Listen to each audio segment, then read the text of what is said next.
Nous, élus de gauche, nous ne pouvons que saluer cette mission de service public de la culture qu'assume la Maison de la Culture de Bourges et qui va être renforcée grâce à la réalisation de cet équipement. L'excellence pour tous en matière artistique, permise par la décentralisation culturelle, imaginée il y a 80 ans par Jean Zay et le Front populaire, reste notre credo, quand d'autres en sont encore à bavarder sur le pluriel ou le singulier à accoler au mot culture. Nous pouvons être soulagés que les choses démarrent enfin, avant l'accélération d'une campagne électorale, période durant laquelle, vous le savez, plus grand-chose ne peut se faire et où la France se fige. Nous pouvons être soulagés parce qu'il y avait à craindre pour la MCB dans ce quinquennat qui a été catastrophique pour la culture. En 5 ans, le budget de la culture a diminué de 2% en euros constants en France, ce qui est inédit. Les coupes claires dans les dotations de l'État ont en outre conduit nombre de municipalités à sacrifier des événements, des manifestations ou des associations culturelles. Et ici, vous avez fait le choix de supprimer la Biennale d'art contemporain, ce que nous avons fermement dénoncé. Au lieu de vous battre pour obtenir ce que l'État nous doit, vous avez accompagné, en quelque sorte, sa politique d'austérité pour notre collectivité.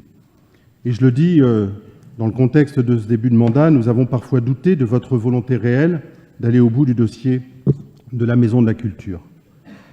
Pour cette Maison de la Culture, nous pouvons nous féliciter que le coût global diminue sans en rabattre sur la qualité de l'équipement. 28 millions d'euros, hors taxes, qu'on est loin des sommes encore reprises par certains à longueur d'articles ou sur les réseaux sociaux dans le but d'abuser les berruyers.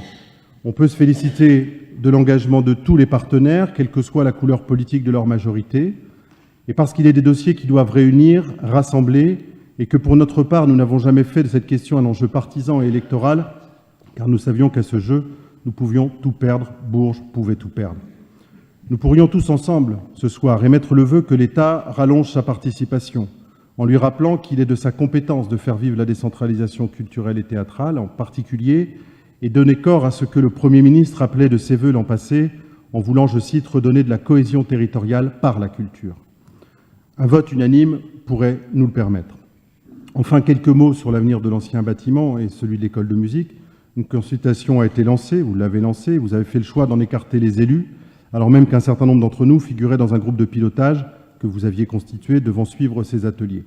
Aujourd'hui, c'est un peu l'opacité qui règne sur ces questions, entre des sondages lancés par le quotidien local, des forums ou les discussions sur Internet, on n'y voit pas très clair et on ne sait guère qui va décider, in fine, de l'avenir de ces anciens bâtiments. Merci donc de nous éclairer sur ce point et sur les 2 délibérations qui viennent. Nous voterons bien évidemment pour. Je vous remercie. Les interventions, c'est bon ?